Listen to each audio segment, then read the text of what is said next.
speaking. Let me say something. We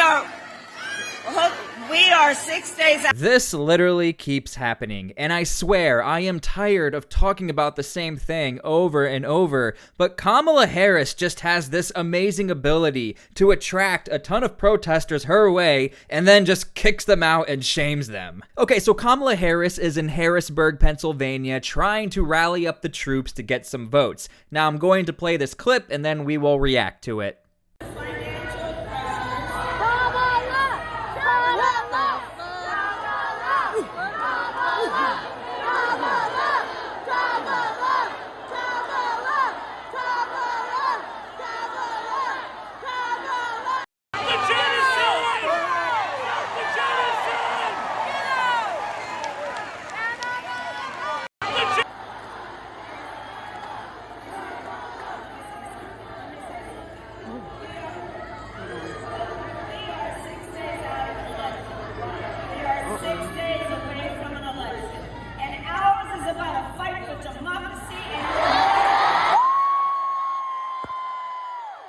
Okay, so there's a lot to break down here. We will get to the point where Kamala says our fight is for democracy because, you know, the irony behind that is democracy is all about freedom of protest, freedom of speech, etc. But whenever Kamala doesn't agree with something or the crowd starts shouting into mob mentality, that is when Kamala Harris will kick you out and the crowd says, yeah, get out of here, you stink. But of course, in context, what this guy is protesting is all about free Palestine. And yeah, he got kicked out from the Kamala Harris rally in Harrisburg, Pennsylvania for it. Now, there was also another protester that a lot of people seem to be forgetting about. Hope you see the light and I will pray for you. Why am I not in the light? God's not even going to hear your prayers. Make America manly again. Mama. Mama. Can you say mama? Yes.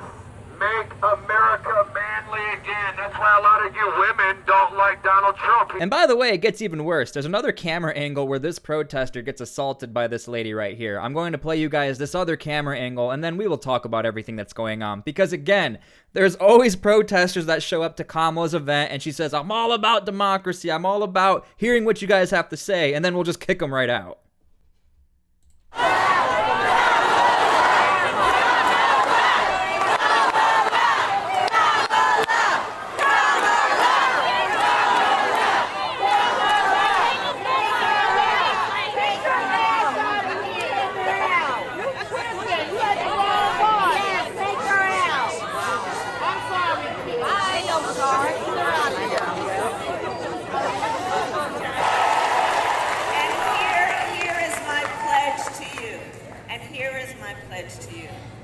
As your president, I pledge to seek common ground and common sense solutions to the challenges you face.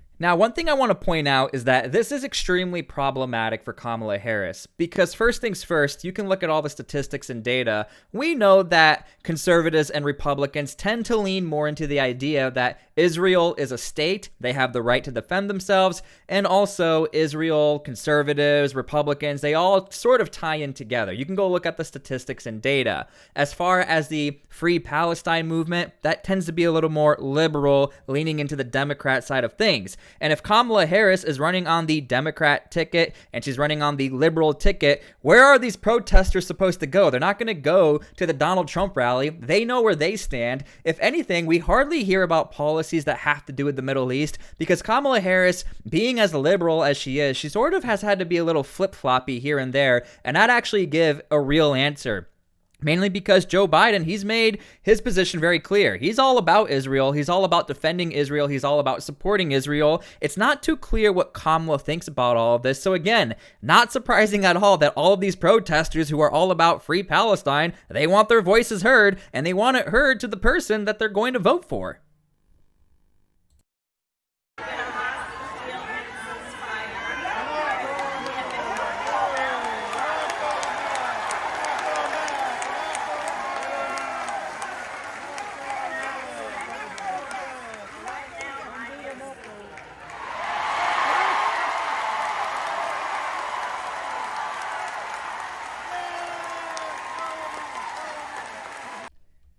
Okay, so in this clip, Kamala Harris is talking to the protesters who are getting kicked out of her event. She is simply saying, "We are working around the clock on a hostage deal and a ceasefire negotiation," which, by the way, has allegedly been leaked, but the White House says that's not true. I will leave it up to you. You can go look into that story. But as far as this story, again, as far as the Free Palestine movement, that's not even exactly what they're worried about or concerned about. When you go and look into the movement, yes, they will acknowledge that October 7th was a terrible event, but they will also state that the occupation of Gaza and the West Bank goes beyond what's happening now. And again, I think Kamala Harris is put in a very weird position to where she's not able to fully say how she thinks or what she thinks, because she is currently the vice president under Joe Biden, who currently supports Israel, which is why, again, you have so many hashtag Free Palestine protesters yelling at Kamala.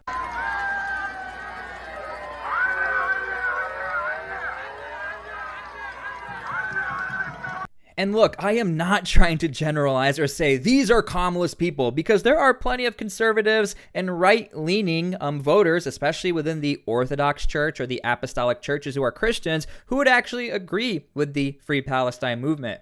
But I want to point out that we have a ton of hypocrisy here when you look at the data and the polls, that this is more of a left-leaning issue, and these voters tend to be a little more left-leaning. In fact, the Free Palestine movement also tends to kind of rope in with other left-leaning ideologies, like in parades and such. So again, it's just so ironic that you have protesters who are entering the home of which they are going to vote for, which is Kamala Harris, and you have all these people assaulting one of the protesters, verbally abusing the protesters and yelling at them, when I understand, look, at the end of the day, if you're at a rally and you are being disruptive, you're going to get kicked out. But the difference is, it would be like if you go to a Donald Trump rally and you say, "Hey, I love fracking. We need more fracking. We need more oil. We need more gas. What are you doing?" And then they wouldn't kick you out for that. Donald Trump would say, "I agree with you. Let's get it done."